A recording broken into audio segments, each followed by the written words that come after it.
Allez, Naginet Ashio, les Nunishmat Natana Brampidosi Benyo Severina. Voilà, nous allons faire donc la paracha de la semaine, c'est la paracha Bo. Et là, on va faire un cours que moi j'affectionne beaucoup. J'avais fait déjà l'année dernière, parce que ça fait plus d'un an déjà que je fais le cours à la Yonigog Bet Rivka, donc la synagogue de notre bureau. Et je ne sais pas si vous vous rappelez, c'était en fait sur les secrets du calendrier hébraïque. Voilà, donc le cours ça va être ça, mais alors attachez vos ceintures, c'est super intéressant. Voilà, ça va décoller et ça va être top.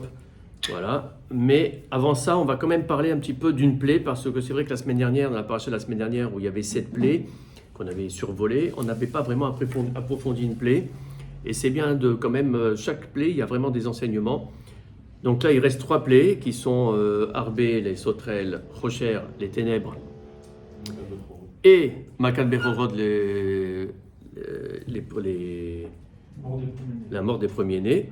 Voilà. Et là, on va voir la plaie des Rocher, on va un petit peu l'approfondir parce qu'il y a pas mal d'enseignements sur cette plaie-là.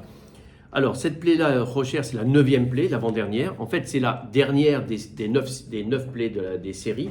Comme je vous l'avais dit, la dernière plaie, Makat Bechorot, c'était celle qu'il devait y avoir d'origine, c'était la seule qu'il devait y avoir. Sauf qu'Hachem, il a voulu montrer un petit peu sa puissance, et donc il avait fait 9 plaies avant.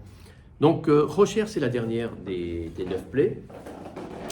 Vous vous rappelez, la semaine dernière, on avait vu qu'il y avait 3 séries de 3 plaies à chaque fois, et que chaque 3e plaie de chaque série correspondait en fait à une punition. Et il n'y avait pas d'atra, il n'y avait pas d'avertissement. Rocher, c'est la 3e plaie de la 3e série. Donc là aussi, c'est une punition, et il n'y a pas eu d'avertissement. Alors la punition, on avait vu qu'il y avait Kinim concernant la première série. Kinim, c'est l'époux. Donc là, ça effectivement afflige physiquement l'époux. Après, c'était Chérine, les ulcères. Et là, c'est vraiment, ça attaque le corps. Et là, c'est Rocher. Et bien, sachez que Rocher, c'est celle qui était la plus dure, la plus difficile, la plus invivable. Alors, on va voir c'est quoi. Alors d'abord, Rocher, les ténèbres, c'est pas ce qu'on croit, à savoir que d'un seul coup, c'était la nuit noire, même en plein jour, on voyait rien, le soleil était carrément caché, donc ce qui fait qu'il n'y avait plus rien du tout. Non, c'est pas ça du tout. C'est vraiment le Rocher qu'il y avait lors de la création. Parce que la création, quand on regarde Bereshit, si vous regardez Bereshit, il y a la première phrase et le deuxième passou. Dans le deuxième passou, c'est marqué Verocher alpeneteum. Et le Rocher, les ténèbres, étaient au-dessus de l'abîme. Ça, c'est quand c'était le Tohu Bohu. Donc c'était comme ça. C'est en fait, Hachem, alors, après, il y a eu ce qu'ils appellent, eux, les scientifiques, le Big Bang, mais en fait, donc, c'est toute la création du monde en 6 jours, à partir de ces ténèbres qu'il y avait à la base, etc. Évidemment, une fois que ça a été créé, les ténèbres n'existaient plus. On passe d'une création à une autre, donc c'est fini. La force d'Hachem, c'est qu'il a quand même récupéré ces rochers qui n'existaient plus et qu'il les a remis. Alors, c'est quoi ces rochers? C'est quoi ces ténèbres? Alors, il faut savoir que cette plaie a duré 6 jours et se sont décomposées en 2 fois 3 jours. Les 3 premiers jours où c'était vraiment les ténèbres puissants, et les 3 autres jours encore plus forts. Et là, c'était carrément invivable. Les Égyptiens ne pouvaient même plus se déplacer. Cette plaie, elle a commencé en plein jour. Elle a commencé à 9h du matin. Ça veut dire que le soleil s'est levé, soleil radieux, etc., comme d'habitude en Égypte. Et d'un seul coup, la plaie a commencé à 9h du matin, évidemment, parce que si elle commençait la nuit, on ne va pas voir la différence sur le moment. Éventuellement, on va pas voir les étoiles, la lune, etc. Mais Hachem, il a voulu montrer que c'était, bien sûr, un miracle. Donc, il a fait ça à 9h du matin. Et à 9h du matin, donc, il y a eu, effectivement, cette plaie qui a commencé. Et c'est marqué dans la Torah,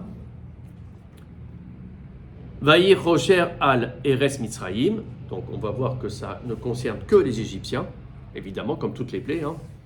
Vayamesh Rocher. Vayamesh Rocher, c'est-à-dire qu'on pouvait palper les ténèbres.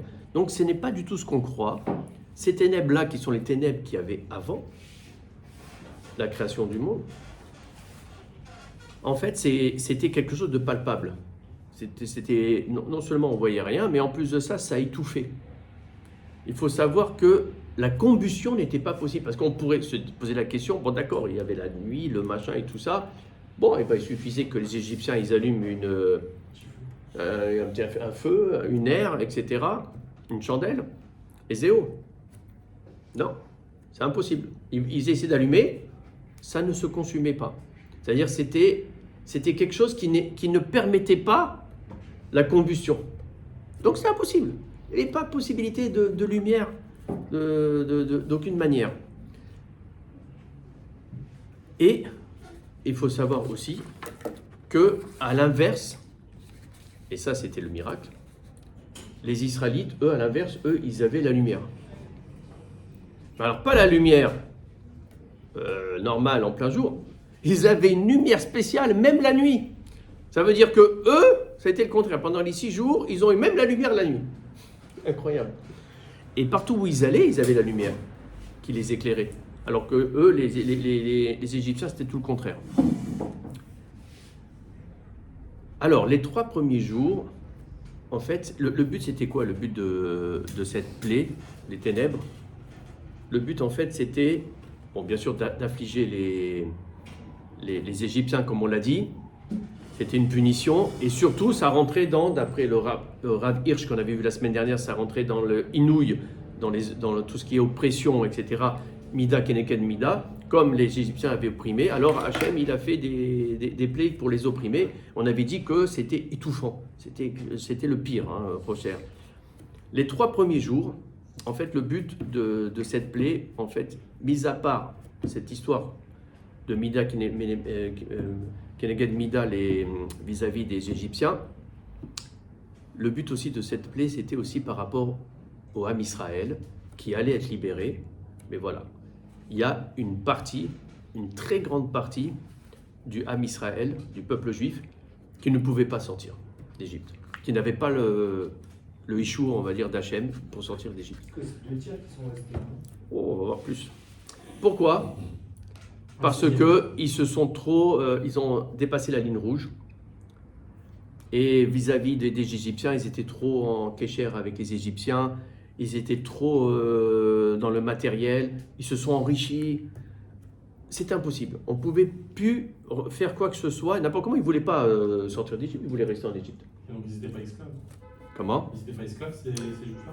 Ils étaient, en fait, eux, ils étaient esclaves, soi-disant, mais en fait, ils se sont bien enrichis, et en fait, c'est eux qui étaient les fameux gardiens à la place des Égyptiens, etc. On sait qu'il y a eu beaucoup de Juifs qui ont été, effectivement, qui ont été collaborateurs, en quelque sorte. Voilà. Et bien, combien ils étaient? Et bien, il faut savoir que 4/5 de la population a été tuée par Hachem. 4/5 de la population du Ham Israël. C'est énorme. Si on fait des comptes, c'est très facile, sachant qu'il y a 600 000 hommes qui ont été libérés, qui sont sortis d'Égypte. Marqué, on va le voir. 600 000, voilà, hommes de 20 ans à 60 ans, sachant qu'il y avait les femmes qu'il faut compter, plus les enfants, etc. Au final, on considère que c'était 3 millions à sortir d'Égypte. Donc, 12 millions n'ont pas survécu. 12 millions ont été décimés pendant cette plaie. Puisqu'ils étaient 15 millions, en fait, au final. Ils étaient 15 millions. 12 millions ont été décimés pendant... Alors, ça veut dire qu'en fait, cette plaie qu'on croit qu'elle est pour les Égyptiens, elle a été aussi pour le Ham Israël, pour faire une sorte de nettoyage. Mais en fait, c'était des âmes qu'on ne pouvait plus du tout récupérer. N'importe comment, ils ne voulaient pas sortir. Et le Ham Israël devait sortir. Pourtant, ils ont pris les rêves. Rêve Rav, c'est autre chose. Ça, c'est Moshe. Hachem ne voulait pas. Hachem ne voulait pas. Il y a eu une marloquette à ce niveau-là. Moshe, il voulait. Le Rêve Rav, c'est ceux qui voulaient se convertir. Soi-disant. Bon.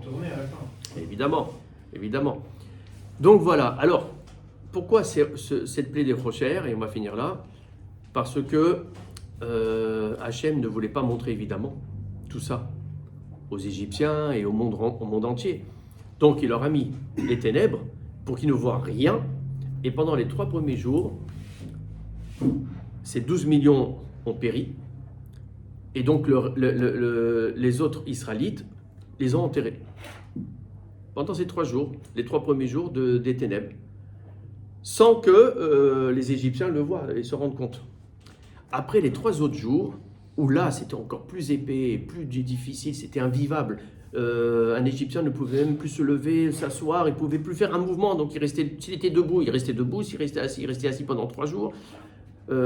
Ces 3 autres jours, il y avait une autre mission du Ham Israël, c'était de rentrer dans les maisons des Égyptiens pour vérifier où se trouvaient leurs biens, les diamants, les pierres précieuses, etc. Parce que ils avaient un ordre d'Hachem, un ordre d'Hachem, quand ils vont sortir, on va le voir à Béchalar la semaine prochaine, de prendre tous les biens, les richesses des Égyptiens et de sortir avec. Parce qu'ils avaient le droit. Et on sait qu'en fait, ce n'était pas un vol, on va le voir la semaine prochaine. On sait que cette richesse, c'est grâce à Yosef, quand il avait fait effectivement toutes les ventes à Pharaon, il a enrichi l'Égypte, c'est Yosef qui l'a fait. Donc en fait, tout ça, ça nous revient. Et Hachem, il a dit, vous sortirez, c'était la promesse qu'il avait fait à Abraham, vous sortirez après un exil de 400 ans qui a duré un petit peu moins, mais vous sortirez avec beaucoup de richesses. Seulement, voilà, ce n'était pas encore l'ordre de les prendre, mais il fallait savoir où ils se trouvaient. Et pendant cette plaie donc, des ténèbres, ils ont pu effectivement voir, sans que les Égyptiens le sachent, donc où se trouvait leur richesse pour pouvoir, après le jour J, quand ils vont quitter l'Égypte, récupérer tout ça. Voilà à peu près ce qu'on peut dire sur cette plaie de Rocher. Il faut savoir juste une chose, et je finirai sur ça, que Isaïe a prédit, Isaïe le prophète a prédit donc un phénomène semblable quand viendra Mashiach si Dieu veut. Alors ça veut dire quoi ? Ça veut dire qu'il faut faire attention, qu'on soit vite, parce qu'on sait que Mashiach c'est bientôt là, ça arrive. Qu'on se prépare et qu'on soit le plus proche possible de Torah et Mitzvot et d'Hachem. Parce qu'on a vu que ceux qui sont très très éloignés, qui ont dépassé la ligne rouge, ils ne seront pas pris. Ils ne seront pas pris. Ils ne verront pas la Géoula. C'est ce que nous dit Isaïe. Isaïe nous dit, attention, ça va être la même chose. On sait que à l'approche du Mashiach, il va y avoir un peu le chaos, etc. On a déjà eu des prémices avec le Covid. On a vécu quelque chose qu'on n'aurait jamais pensé vivre, à savoir pendant 2-3 mois, rien. Dans tout le monde entier, pas un avion, pas une voiture, pas un machin. On n'a jamais vu ça. On n'a jamais vu ça. Ça, c'est le début de Mashiach qui se met en place petit à petit. Mais il faut se renforcer, il faut rester le plus proche possible d'Hachem pour qu'on soit choisi et qu'on puisse être libéré. Sinon, on va se retrouver, Chasvé Shalom, dans ceux qui vont périr. Et donc ça, il faut éviter ça. Donc voilà, c'est ça le message d'Isaïe. Faites attention et qu'on garde bien tout ça, Torah Mitzvot. Alors maintenant, on va passer au sujet qui est très intéressant, comme je vous l'avais dit. Le sujet, effectivement, qu'on avait vu l'année dernière. Audrey, tu vas te rappeler un petit peu, je suis sûr. Oui, c'est facile parce que ça avait marqué quand même. Ça avait marqué. Alors c'est Yudbet. Voilà. C'était le sujet, effectivement, de la paracha de la semaine sur le calendrier hébraïque. Les secrets du calendrier hébraïque. Tu te rappelles, je l'avais fait l'année dernière, c'était très très intéressant et on va le refaire parce que vraiment ça vaut le coup. Et pourquoi ? Parce que dans cette paracha, on a la fameuse mitzvah, la première mitzvah qu'Hachem il va donner au peuple juif, parce que jusqu'à maintenant, on n'avait pas un peuple. On avait des mitzvot qui ont été donnés à Abraham, la Brit Mila, etc., etc. Là, c'est la première mitzvah qui va être donnée au peuple quand il va sortir d'Égypte. C'est marqué Achodesh hazeh lachem, rosh chodashim, rishon hu lachem, les rosh hashana. Voilà la première mitzvah que nous donne la Torah au Ham Israël en tant que peuple. C'est marqué ce mois-ci. Voilà ce que dit Hachem. Vayomer Hachem el Moshe ve'el Aaron be'eretz Misraim les morts. Voilà ce qu'il dit à Moshe et à Aaron, Hachem. Achodesh hazeh, ce mois-là, en parlant de Nissan, le mois de la Géoula, le mois de Pessah. Achodesh Hazeh Lachem, ce mois-là pour vous sera Rosh Chodashim, la tête de l'année. Ça veut dire le premier mois de l'année. Puisqu'on sait que dans la Torah, le premier mois de l'année, c'est Nissan. C'est ça, hein, dans la Torah. Rishon ou Lachem, ce sera le premier pour vous, les Chodshei Hashana, de tous les mois de l'année. Et voilà. À partir de là, tout va commencer. J'allais dire les problèmes, mais on peut le dire, ouais. Pourquoi? Parce que le texte, il nous dit Achodesh Hazeh Lachem. Pour vous, ce mois-ci, le mois de Nissan, sera pour vous la tête de l'année, le début de l'année. De là, on en déduit que le calendrier, c'est nous qui devons le faire. C'est l'homme qui doit le faire. Hachem, il nous dit, c'est vous qui devez faire le calendrier. Et du coup, qu'est-ce qui va découler du calendrier? Rosh Chodesh, donc ça veut dire les premiers de chaque mois. C'est nous qui allons déterminer quand est-ce que ça va être le premier de chaque mois.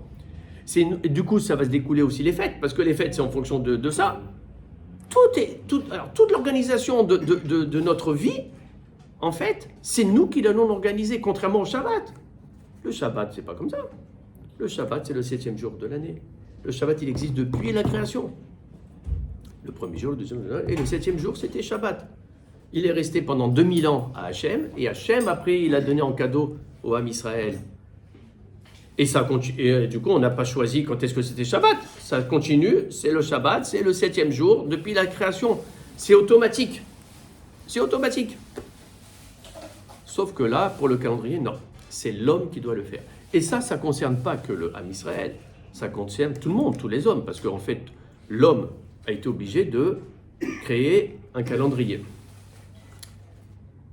Alors juste, on va faire un petit peu d'histoire pour comprendre un petit peu tout ça. Parce qu'en fait, des calendriers, nous, et c'est ça qu'on va voir la force de la Torah, parce que nous, notre calendrier, en fait, ça va démarrer à partir de cet ordre. Dès que Hachem, il a donné l'ordre que là, ce sera le premier du mois de l'année, à Moshe. Après, tout le calendrier, quand Moshe il va recevoir à Yitro, dans 2 semaines, la Torah, tout le calendrier, il va l'apprendre, Moshe, mi-Sinaï, du Sinaï. Tout va venir pendant tout ce qu'il va recevoir d'Hachem au Sinaï, il va apprendre le calendrier. Et de là, le calendrier va être effectivement transmis de génération en génération, de Moshe aux Ekenim, de Ekenim aux Anshe Knesset, Agdolot, etc. Et après, c'était les Niviim, etc. Et à un moment donné, étant donné qu'il y avait la grande Géoula, on l'a effectivement écrit. Mais au début, ce n'était pas écrit, hein, c'était oral, le calendrier. Comme la Mishnah, comme le Torah chez Béalpé, c'était oral. À un moment donné, il a fallu l'écrire parce que, à cause de la Géoula, de la galoute d'Édom, qui est très très longue, on a dû écrire à la fois la Torah chez Béalpé, la Mishnah et la Gemara, pour ne pas l'oublier, et aussi le calendrier. Mais le calendrier, donc, c'est à partir de cette paracha que l'on a. Et donc, notre calendrier n'a pas changé depuis. C'est-à-dire, ça fait 3000 ans. 3000 ans, là, qu'il y a eu cet ordre d'Hachem à Moshe. Ils étaient encore en Égypte. Depuis 3000 ans, le calendrier n'a pas bougé.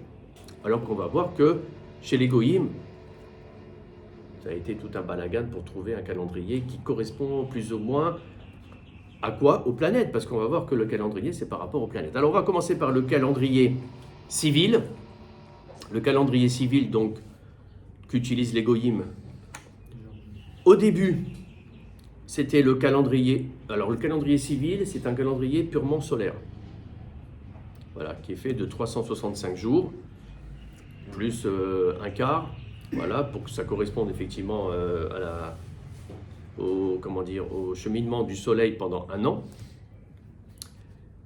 Et c'était le grand balagan. À un moment donné, à l'époque romaine, Jules César a tapé du poing sur la table et avec tous ses astrologues a essayé de faire un calendrier qui tienne la route parce que c'était le bazar. Ça ne correspondait pas, en fait, le calendrier ne correspondait pas avec le soleil. C'est très compliqué. C'est très compliqué. Ce que nous a ordonné Hachem de faire, c'est quelque chose de fou. Et on va voir comment nous, la sagesse, depuis 3000 ans, elle n'a pas bougé. Alors que eux, les goyim, ils essayent de trouver quelque chose de... Voilà. Alors, Jules César, avec ses astrologues, il a fait le calendrier julien, ce qu'on appelle le calendrier julien. Donc ça, c'était à l'époque romaine. C'est il y a longtemps, hein. C'est au début de la nouvelle ère. Donc il y a 2000 ans à peu près, il y a 2000 ans, un peu moins de 2000 ans. Et donc il a dit que on va faire les années de 365 jours, virgule 25, et avec des années bissextiles tous les 4 ans. Ok? Ça permet effectivement d'être toujours par rapport au soleil bien comme il faut. Sauf que ça marche quand c'est pour une génération, 2 générations, 10 générations, mais après, à un moment donné, il y a un décalage aussi, parce que le soleil, il ne fait pas 365 jours, 25, mais il fait ça veut dire, et 6 heures, puisqu'en fait, un quart de jour, c'est 6 heures, 6 fois 4, 24. Donc, ce n'est pas 365 jours plus 6 heures, c'est 365 jours, 5 heures, 48 minutes, 46 secondes exactement. Donc il y avait un petit décalage de 12 minutes par an, c'est rien, mais tu multiplies par 1000 ans, c'est énorme. Et en fait, qu'est-ce qui s'est passé? Il s'est passé que au XVIe siècle, il y avait un décalage de 11 jours avec le soleil. C'est-à-dire le printemps, il était en avance de 11 jours par rapport au soleil. Et alors, le pape Grégoire, en 1582, exactement, le pape Grégoire XIII, avec ses savants, a modifié un petit peu le calcul de ce qu'avait fait Jules César. Et surtout, il a avancé d'un seul coup 10 jours pour rattraper effectivement le décalage qu'il y avait. Donc ça veut dire qu'ils sont passés du jeudi 4 octobre au vendredi 15 octobre, du jour au lendemain. C'est bien pour la paye, ça. Voilà. Non, mais c'est pourquoi je vous explique ça? Pour vous dire un petit peu comment l'homme, il a lutté pour essayer de trouver un calendrier qui marche. Nous, depuis le début, Hachem, il a dit comment il fallait faire le calendrier. Depuis le début, ça fait 3000 ans, c'est toujours le même. Eux, ils se cassent les dents. Jules César qui a essayé de faire quelque chose il y a moins de 2000 ans. Le pape Grégoire, il y a 400 ans, plus de 400 ans. Et voilà qu'il est passé du jeudi 4 octobre au vendredi 15 octobre en 1582. Et lui, qu'est-ce qu'il a fait? Il a gardé le principe de Jules César, à savoir 365 jours, ok, mais avec des années bissextiles tous les 4 ans, sauf que il y avait une petite différence, à savoir que tous les 4 ans, c'est-à-dire quand c'est une année qui est divisible par 4, c'est une année bissextile, sauf tous les 100 ans. Tous les 100 ans, alors que c'est divisible par 4, tous les 100 ans, même si c'est divisible par 4, ce ne sera pas une année bissextile. Et tous les 400 ans, elle sera quand même bissextile. C'est un processus. Alors, il faut savoir que le calendrier grégorien, donc on appelle ça le calendrier grégorien, aujourd'hui, il est toujours d'actualité. Depuis 1582. Il est toujours d'actualité. Et on l'utilise tout le temps. En fait, c'est quoi le principe? C'est que c'est toujours, donc tous les 4 ans, une année bissextile, comme on connaît, hein, effectivement, dans le calendrier civil, sauf que tous les 100 ans, il n'y a pas. Donc ça veut dire qu'en 1700, qui devait être une année bissextile, c'était pas bissextile, ça permet de récupérer une journée et de rattraper le décalage. En 1800, c'était pas bissextile. En 1900, c'était pas bissextile, mais après il a dit tous les 400 ans, ça redevient bissextile quand même. C'est-à-dire 2000, qui est en principe une année bissextile, qui n'est pas une année bissextile parce que c'est tous les 100 ans, mais en fait c'est comme c'est tous les 400 ans une année bissextile. Donc ça fait l'an 2000 était une année normale. On n'a pas vu la différence nous quand on passé en an 2000, c'était une année bissextile. Voilà. Mais 2100 ne sera pas une année bissextile. Si on sera toujours en vie. Bon, enfin, toujours pour vous dire que regardez un petit peu comment c'est con. Et malgré ça, il y a quand même un décalage. Au bout de plusieurs milliers d'années. Alors, Ça, c'est le calendrier civil. Maintenant, vous avez l'autre calendrier qui est le calendrier musulman. Bon, alors lui, le calendrier musulman, ça date pas de longtemps, hein, parce que Mahomet, c'était au Moyen-Âge. Hein. Donc il n'y avait pas avant le calendrier musulman. Hein. Bon, le calendrier musulman, lui, il est purement lunaire. On a vu que le calendrier civil, c'est solaire. C'est solaire, ça veut dire c'est 12 mois, c'est vrai, mais qui divise en 12 par rapport aux 365 jours. Donc c'est des mois de 31 jours qui ne correspondent pas du tout à la Lune, ça n'a rien à voir. Hein. Voilà. Et puis voilà, ils font leur petit truc, c'est solaire.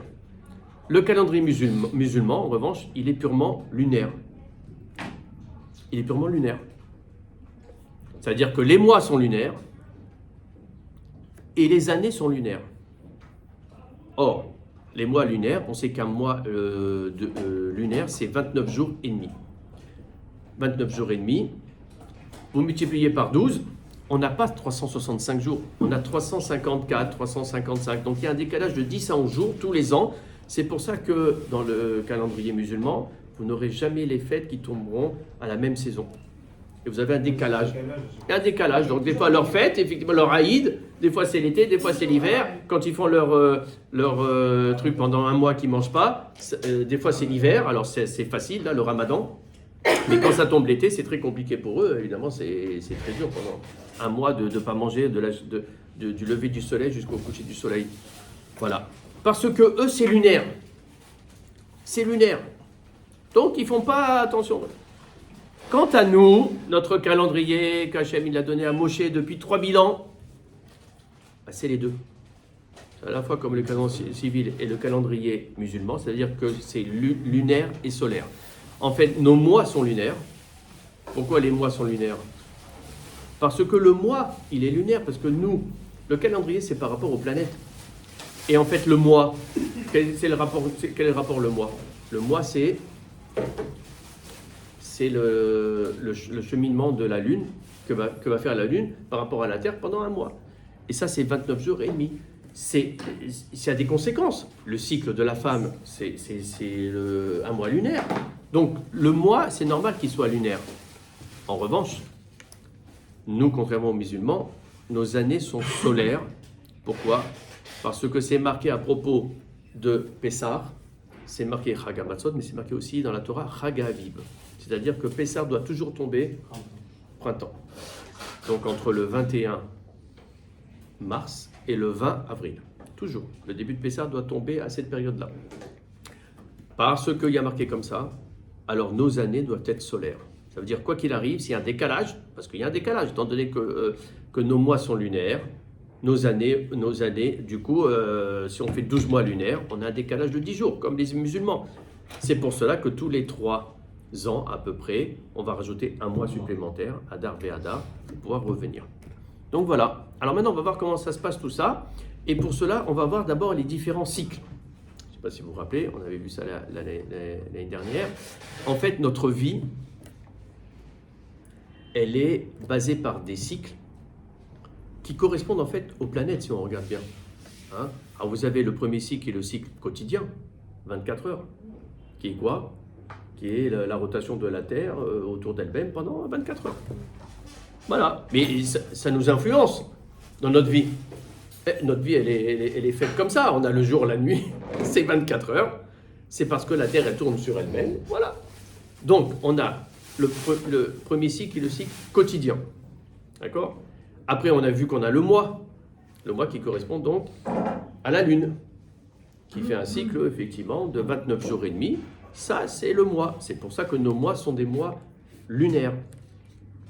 Après, on a le cycle annuel aussi. Ça, c'est par rapport au Soleil. Le Soleil, lui, qui va faire le tour, une sorte de tour par rapport à la Terre. En fait, c'est la Terre qui tourne autour du Soleil, mais bon, voilà, nous, on va faire comme ça. Et ça met un an. Et ça, c'est le cycle annuel qui correspond au Soleil. D'accord? Après, vous avez aussi d'autres cycles. Mais il y a un cycle que l'on utilise quotidiennement qui n'a rien à voir avec tout ça. C'est lequel, rappelez-vous? Cycle de la vie, Il y avait un cycle, je vous l'avais dit l'année dernière. je n'étais pas là.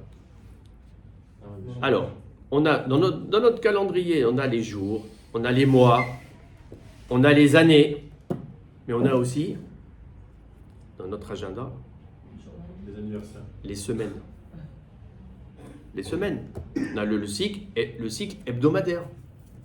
Or, le cycle hebdomadaire, ça correspond à quelle planète? Terre. Hein? La nôtre? Mais non. Quel est le rapport? Je sais pas. La Terre, elle fait quelque chose pendant une semaine? Non. On a vu que les journées, c'était la Terre qui tournait autour d'elle. Les mois, c'est la Lune. Les années, c'est le Soleil. Maintenant, pourquoi dans notre agenda, on a une semaine? Par rapport à la création du monde. C'est ça que vous avez dit l'année dernière. Et je vous ai laissé le temps plus de répondre. Salomon. Shlomo Meller. Notre agenda. Et ça, c'est pas le juif. Le monde entier. Le monde entier, il est tributaire de la journée, 24 heures, du mois, de l'année par rapport au soleil. Mais aussi, on ne sait pas pourquoi, dans son agenda, il a les semaines. Et ça, c'est tout le monde entier. Et les semaines, quel rapport? On a une planète qui nous oblige à faire notre calendrier en fonction des semaines. Pourquoi? La semaine, c'est 7 jours. Pourquoi c'est pas 3 jours? Pourquoi c'est pas... Et pourquoi il y a des semaines? Pas besoin. Et bien ça, sans le savoir, tout le monde entier fait un kiddush Hashem parce que tout ça, c'est par rapport à ce qui avait marqué dans la création, dans la Torah. La création, c'est marqué premier jour, deuxième jour, troisième jour et septième jour. Et bien, l'homme, quelle que soit sa religion, il a suivi ça dans son calendrier. Il a fait des semaines de 7 jours qui correspondent à la Torah. Donc sans le savoir, les goyim, ils appliquent la Torah. C'est quoi leur raison? Ils ne savent pas. Mais ils font plein de choses qu'ils ne savent pas et que ça vient de la Torah. Hein. Mais c'est parce qu'ils ont une petite neshama quand même, hein, voilà, d'Hachem. Donc il faut qu'il y ait un petit lien quand même avec cette Torah. Mais tout vient de la Torah, tout. Donc voilà, on a vu les différents cycles. Voilà. En ce qui concerne le nom des mois, vous savez que c'est Tishri, Adar, Nissan, etc. Il faut savoir que dans la Torah, ça n'existe pas. La Torah, on parle du premier mois de l'année. Donc, le premier mois de l'année, c'est Nissan. On parle du deuxième mois de l'année. On ne parle pas de Nissan, tout ça. Alors, c'est quoi ça? Ça vient d'où? En fait, ça apparaît la première fois à la Megillah d'Esther, qu'on va lire bientôt à Purim, dans un mois et demi. Et dans la Megillah d'Esther, c'est marqué Bachodesh Harishon ou Chodesh Nissan.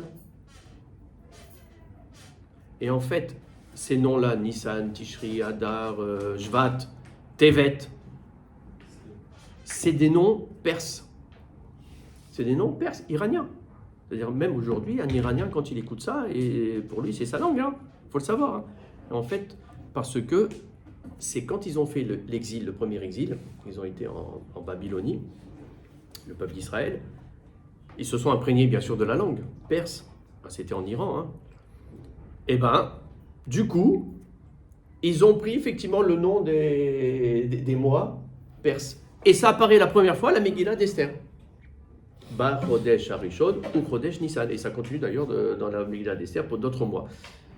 Donc on voit que effectivement ces noms des mois que l'on a, ça a une origine par rapport à notre exil de Babylone. Ça c'était une petite parenthèse que j'ai mis. Maintenant,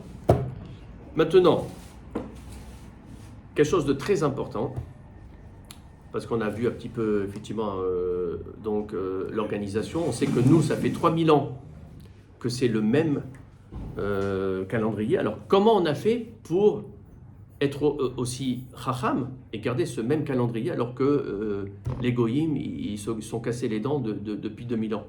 Nous, ça fait 3000 ans, c'est le même. Alors, il faut savoir que, bien sûr, c'est Hachem qui a montré à Moshe comment faire, mais il faut avoir des connaissances de mathématiques, il faut avoir des connaissances d'astrologie. À l'époque, ils avaient des connaissances extraordinaires, hein, les Tanaïm, tout ça. En fait, ce qu'il faut savoir, c'est que vous avez une équation qu'il faut connaître. Parce que le problème de notre calendrier à nous, comme je vous l'ai dit, c'est que nous, c'est un calendrier solaire et lunaire. D'accord? Comment faire pour, en fait, essayer d'avoir une équation entre les années solaires et les années lunaires? On sait qu'une année lunaire, on avait vu, il y avait 10 à 11 jours de moins qu'une année solaire. C'est pour ça que les musulmans, ils ont un décalage de 10-11 jours tous les ans. Et en fait, eux, au bout de 33 ans, ils reviennent au début. Au bout de 33 ans, ils reviennent au début. Donc nous, tous les ans, on va avoir si on a des mois lunaires, c'est le cas, on a un décalage. Il suffisait de trouver une équation. Et l'équation, elle est que 19 années solaires sont égales à 19 années lunaires plus 7 mois. Et on a pratiquement un petit chouille de secondes de différence. C'est-à-dire, c'est un truc de fou. C'est une équation astrologique. 19 ans d'années solaires sont égales à 19 ans d'années lunaires plus 7 mois lunaires. Et là, on a pratiquement pas de différence. Et bien, c'est ce qu'on utilise dans notre calendrier. Parce que notre calendrier, si vous regardez bien le Marzor, ce qu'on appelle le Marzor, c'est le cycle de notre calendrier, il est fait de 19 ans. C'est-à-dire, tous les 19 ans, on recommence notre calendrier. Voilà. Et donc, dans ces 19 années, on a les fameux 7 mois embolismiques qu'on rajoute 7 fois sur 7 années, sur les 19 ans. Voilà, c'est pour ça que c'est tous les 3 ans, mais des fois, ça peut être au bout de 2 ans qu'il y a une année embolismique. Mais enfin, sachez que sur 19 ans, il va y avoir 7 années qui vont être embolismiques. Et grâce à ça, on a une équation qui nous permet d'avoir une relation entre les années solaires et les années lunaires avec pratiquement quelques secondes de décalage, ce qui est quand même incroyable. Ça veut dire qu'en fait, tous les 19 ans, le Soleil se retrouve au même endroit par rapport à la Lune. C'est de l'astrologie. On en est où là? Hein? On en est où? De quoi, à quel niveau? Dans les 19 ans, on en est où? Ah là, on est dans le cycle. Bonne question. J'ai pas regardé dans le truc. Je l'ai dans le livre de Stevie parce que tout ça, en fait, c'est Roger Stevie qui avait tout fait un livre sur ça, sur le calendrier, les secrets du calendrier hébraïque. Il s'est basé bien sûr sur le Rambam parce que c'était le Rambam à l'époque qui avait fait vraiment une étude complète. Mais tout ça, bien sûr, ça vient de Moshe Missinai.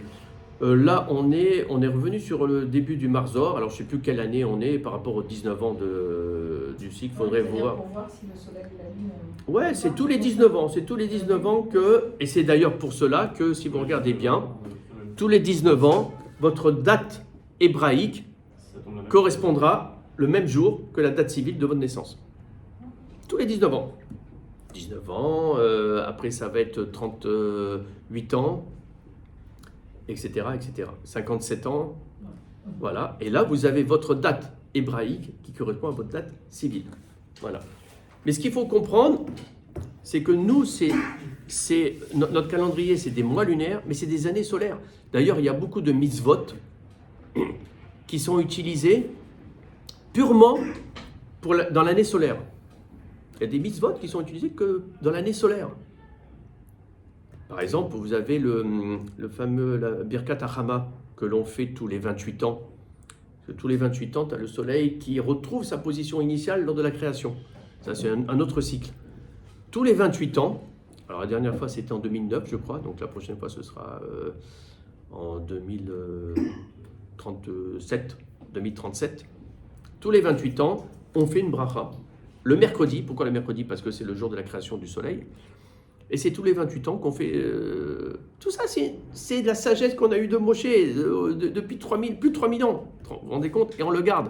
Et ça, tous les astrologues, ils ne peuvent rien dire. C'est la vérité. Eh bien, à propos de ce cycle-là de 28 ans, là, eh bien ça, la date, c'est une date civile. C'est-à-dire cette bracha que l'on avait fait en 2009, c'était le 8 avril. Et en 2037, ce sera encore le 8 avril 2037. Donc vous voyez, là, c'est vraiment une mitzvah qui concerne que le calendrier civil. Même chose pour les kétorètes. Les kétorètes, quand on lit les kétorètes, c'est marqué comment on les fabrique, les kétorètes. Eh bien, on fabrique 368 manées, 368 portions. Il y a 365 portions pour l'année, plus 3 portions supplémentaires pour Kippour, le jour de Kippour. Mais donc, on voit que les kétorètes, quand tu les fabriques avec la vache rousse et la poudre de la vache rousse, tu vas mettre 365 portions de côté, qui correspondent au quoi? 365 jours de l'année.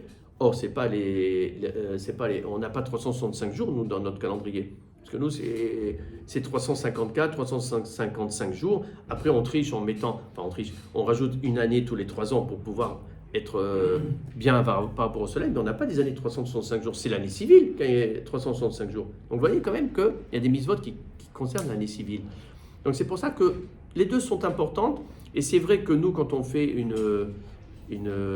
comment dire, on fait un anniversaire, bon, on va surtout effectivement faire l'anniversaire par rapport à la date hébraïque, parce que la date hébraïque, c'est notre mazal. C'est pour ça que la bar mitzvah, c'est par rapport à la date hébraïque, tout c'est par rapport à la date hébraïque aussi, parce que c'est le mazal de la personne. Mais en revanche, quand votre date civile, elle est importante aussi. Elle est importante parce que c'est une année complète. Une année solaire complète. Donc tu remercies, ce jour-là, tu remercies Hachem d'avoir eu une année complète de vie. C'est ça qui est important. Donc on a les deux dates qui sont importantes. Et tous les 19 ans, elles correspondent les deux. Voilà. Et juste pour finir, et on finit ça concernant donc le calendrier, on sait que nous, pour déclarer le nouveau mois, là aussi, même si on connaît les dates, etc., la loi veut qu'il y ait 2 témoins qui déclarent la nouvelle lune. Ils le donnent au Sanhédrin, ils le disent au Sanhédrin, et c'est le Sanhédrin qui sanctifie. Regardez tellement que cette mitzvah que nous donne Hachem, qui est la première mitzvah donc de la Torah, Rachid avait dit même à Bereshit, tout au début de Bereshit, il avait dit que même la Torah aurait dû commencer là, sur cette mitzvah, puisque la Torah c'est quoi? C'est des mitzvot. Bon, on avait dit que c'était bien de faire le Sefer Bereshit où on apprenait tout le Moussar. Mais voilà, donc on faisait les témoins déclarés donc au Sanhédrin. Le Sanhédrin, c'est lui qui sanctifiait le nouveau mois. Ça veut dire que le Sanhédrin, c'est lui qui avait l'autorité, c'est dans ma Seret Sanhédrin d'ailleurs, de dire ok, les témoins nous ont dit que c'était le nouveau mois et je déclare le nouveau mois. Mais s'il veut, le Sanhédrin, il dit non. Pas ce soir, on le déclare que le lendemain. Il va décaler des fois de 24 heures la sanctification. Pourquoi? Parce que dans notre calendrier, on ne peut pas se permettre que certains jours de fête tombent tel jour et tel jour. Donc comme c'est nous qui décidons, on décide quand est-ce que ça commencera Rosh Hashanah. Et c'est comme ça qu'effectivement, Rosh Hashanah ne peut pas tomber n'importe quel jour. Pourquoi? Parce que par exemple, Kippour ne tombera jamais un vendredi ou un dimanche, pour qu'on n'ait pas 2 jours de Shabbat qui se suivent, qui poseraient problème. Parce que si Kippour tombe un vendredi, tu as le vendredi qui est Kippour, c'est un jour de Shabbat. Suivi de Shabbat, encore un autre jour de Shabbat, tu peux pas. Tu peux pas. Si c'est un jour de Yom Tov suivi de Shabbat, il n'y a aucun problème. Mais Shabbat suivi de Shabbat, tu peux pas. Et de même que le dimanche, tu peux pas. Alors que des fois, en fonction de la nouvelle lune, etc., Rosh Hashanah, il va tomber, on va dire, un mercredi. Il va tomber un mercredi. 10 jours après, c'est Kippour tombe un vendredi. Alors quand c'est comme ça, qu'est-ce qu'il fait le Sanhédrin? Il se tait. Et il va déclarer le lendemain. Il va déclarer le jeudi, c'est Rosh Hashanah. Et c'est ça notre pouvoir. C'est pour ça que c'est marqué Achodesh Hazeh Lachem. C'est vous qui décidez comment vous allez faire, en fonction de votre chorma, etc.